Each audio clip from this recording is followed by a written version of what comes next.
நம்பி போய் கடைசியில என்னால யாருக்கும் எந்த பிரச்சனையும் வேண்டான்னு தான் நான் இப்படி ஒரு முடிவு எடுத்தேன். இதுக்கு பேரு முடிவு எடுக்கிறது இல்ல, பக்கா கோழைத்தனம். தப்பு பண்ணும்போது மட்டும் இருக்கிற தைரியம் அத ஃபேஸ் பண்ணும்போது மட்டும் ஏன் வரல? உண்மைதான்க்கா, தப்புதான். ஆனா தப்புக்கு நான் மட்டுமே காரணம் இல்லக்கா. அந்த ஸ்ரீஜா தான் ராகவோட க்ளோஸா இருக்கணும்னு திட்டம் போட்டு அவ கூல் ட்ரிங்க்ஸ்ல ஏதோ கலந்து கொடுத்திருக்கா. அது தெரியாம நானும் ராகவும் அந்த கூல் ட்ரிங்க்ஸ குடிச்சிட்டோம். அதுக்கப்புறம் தான்க்கா இந்த தப்பு நடந்துச்சு. வர்ஷினி, நீ என் தங்கச்சி. நீ தெரிஞ்சே ஒரு நாளும் இந்த மாதிரி தப்பு பண்ண மாட்டேன்னு எனக்கு நல்லா தெரியும். அந்த ஸ்ரீஜா என்ன வேணாலும் திட்டம் போடட்டும். ஆனா அந்த கடவுள் உன்னையோ ராகவையோ சேர்த்து வைக்கிறதுக்காக தான் இப்படி பண்ணிருக்கான். என்னக்கா பேசுற? தெரிஞ்சுதான் பேசுறியா? என்னைக்காவது ஒரு நாள் ராகவோட சேர்ந்து வாழலான்னு நம்பிட்டு இருந்தேன்க்கா. என்னைக்கு அசோக் நம்ம வீட்டுக்கு வந்தாரோ அன்னைக்கே அந்த நம்பிக்கை எல்லாம் போயிடுச்சு. எனக்கு என் மேல திரும்பி நம்பிக்கையே இல்லக்கா. ராகவ தவிர என்னால யாரையும் யோசிச்சு கூட பார்க்க முடியலக்கா. வர்ஷினி, உனக்கு பிடிக்காத வாழ்க்கைய வாழுன்னு நாங்க அப்படியே விட்டுருவோமா? இல்ல நான் தான் அதுக்கு அனுமதிப்பேனா? இப்ப என்ன, நீ ராகவ் கூட சேர்ந்து வாழணும், அவ்வளவுதானே? நீ ராகவோட மனைவியா நம்ம வீட்ல வாழ்வ. இசை, என்ன ஆச்சு? எதுக்கு இவ்ளோ அப்செட்டா இருக்க? வர்ஷினி ஏதாவது சொன்னாலா? இல்ல டாக்டர் ஏதாவது சொன்னாரா? இசை, நான் உன்கிட்ட தான் கேட்டுட்டு இருக்கேன், ஏதாவது சொல்லு. டாக்டர் எதுவும் சொல்லல. அப்போ வர்ஷினி என்ன சொன்னா அத சொல்லு. என்ன ஆச்சு? இல்ல, நம்ம ஏற்காடு போனப்போ வர்ஷினியும் ஏற்காடு வந்திருந்தால. ஆமா.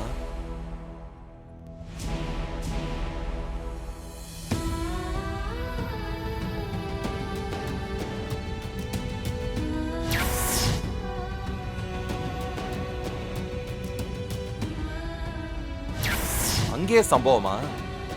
இல்ல, எனக்கு புரியல. நீ என்ன சத்தியத்தை குடோன்ல வச்சிருக்கியா? அப்படியே யாரு கேட்டாலும் வாரி வழங்குற? இல்ல விஷால், நான் சொல்றது உனக்கு புரிய மாட்டேங்குது. நான் புரிஞ்சுதான் கேட்டுக்கிட்டு இருக்கேன். அசோக் வர்ஷினி கல்யாண விஷயமா நீ எந்த பிரச்சனையும் பண்ண கூடாதுன்னு சொல்லிதானே அம்மா சத்தியம் கேட்டாங்க. அப்பவும் நீ சத்தியம் பண்ண. ஆமா. இப்போ வர்ஷினிக்கும் ராகவுக்கும் கல்யாணம் நடக்கும்னு வர்ஷினிக்கு சத்தியம் பண்ணிட்டு வந்திருக்க. ஐயோ விஷால், அவ விஷத்தை குடிச்சிட்டு ஹாஸ்பிடல்ல கிடக்குறவ கிட்ட வேற என்ன பண்ண சொல்ற? இசை, நீ ஏன் அவசரப்பட்டு எந்த முடிவும் பண்ணாத இசை. அங்க என்னடான்னா அம்மா கிட்ட அசோக்குக்கும் வர்ஷினிக்கும் நடக்க போற கல்யாணத்துல எந்த பிரச்சனையும் பண்ண மாட்டேன்னு ப்ராமிஸ் பண்றேன். ஆனா இங்க வர்ஷினி கேட்கும்போது உனக்கும் ராகவுக்கும் தான் கல்யாணம் நடக்கும்னு அவகிட்ட ப்ராமிஸ் பண்றேன்.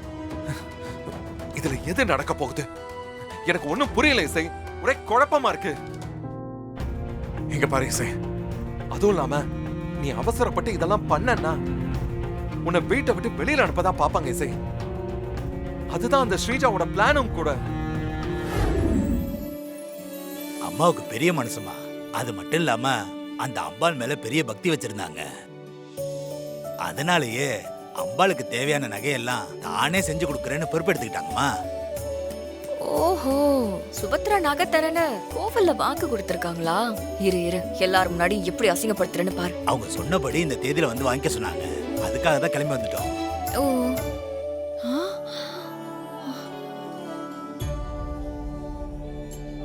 நீங்க எல்லாரும் வரதா அத்தைக்கு ஃபோன் பண்ணீங்களா?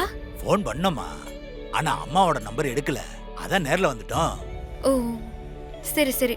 அது வந்து அத்தையும் மாமாவும் பாட்டியோட வெளியே போயிருக்காங்க. அவங்க வர வரைக்கும் வெயிட் பண்ண முடியுமா? அக்கா, என்னக்கா இது? அன்னைக்கு ஏதோ ஒரு குழந்தைக்கு நகையை போட்டு விட்டாங்க, இன்னைக்கு சாமிக்கு நகைங்கிறாங்க. நான் தான் சொன்னல, எங்க அண்ணி ஒரு சரியான மென்டல். கோவில் குளம் பொதுக்காரியோன்னு காசு எல்லாத்தையும் அழிப்பாங்க. காசு பணத்தோட அருமை தெரியாத பிறவி. நமக்கு என்ன? அது தப்பாச்சேக்கா. காசும் பணமும் நமக்கு வேணும். இப்படி வாரி இறைக்கிறதுலாம் தப்பில்ல. ஏய் நான் பல தடவை சொல்லிட்டேன் ஸ்ரீஜா, அண்ணி நம்ம பேச்ச கேட்கணும்ல. எல்லாம் சொல்ற விதத்துல சொல்லணும்க்கா. இப்ப பாருங்க, இவ பல்லவி அத்தையோட ஒரே பொண்ணு. ஆ, ஆ, அம்மனுக்கு நகை எவ்வளவு போடுறேன்னு ஏதாவது சொன்னாங்களா? ஆ, சொன்னாங்கம்மா. அம்மனுக்கு கிரீடம் ஆரம்லாம் செஞ்சு தரேன்னு சொல்லியிருந்தாங்கம்மா. என்னது ஆரமா? ஆ, குறைஞ்சது ஒரு ஆரம் செய்யணும்னா ஒரு 5 பவுனாவது ஆகுமே. ஆமாங்கம்மா. நகை விக்கிற விலையில தங்க ஆரம் போடுறேன்னு சொல்லி எங்க அத்தை சொல்லிருப்பாங்கன்னு எனக்கு தோணல. ஆ, எங்க வீட்ல ஆள் இல்லங்கறத பார்த்து உள்ள வந்து எங்க அத்தையோட பேரை சொல்லி நகைய ஆட்டைய போட்டுட்டு போலான்னு பாக்குறீங்களா? நாங்க எவ்வளவு சொல்றோம்ல, என்னமோ ஓ வீட்டு நகை மாதிரி அள்ளி குடுக்குற. நானும் இந்த வீட்டு மருமக தான். குடுக்கறதுக்கு எனக்கும் உரிமை இருக்கு. ஏய், நீ ரொம்ப ஆடாத.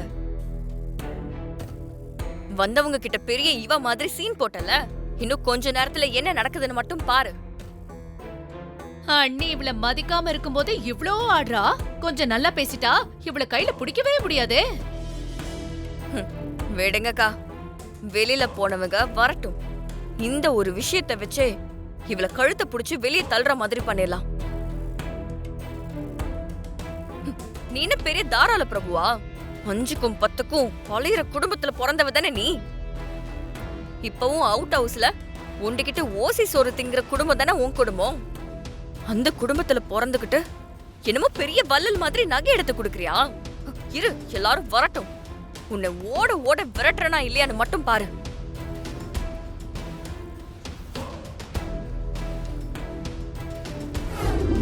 அண்ணி, நான் பயந்தது சரியா போச்சு.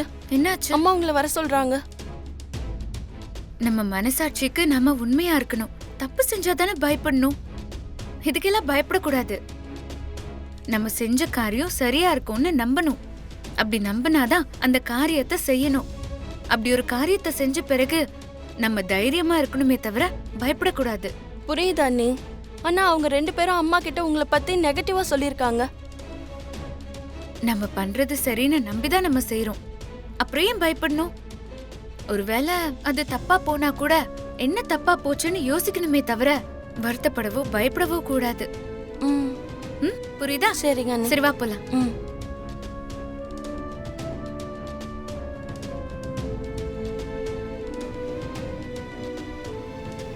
வா வா, நீ பண்ண காரியத்துக்கு எங்க அண்ணன் கிட்ட நல்லா வாங்கி கட்டிக்கிட்டு பேட்டி எடுத்துட்டு கிளம்பு.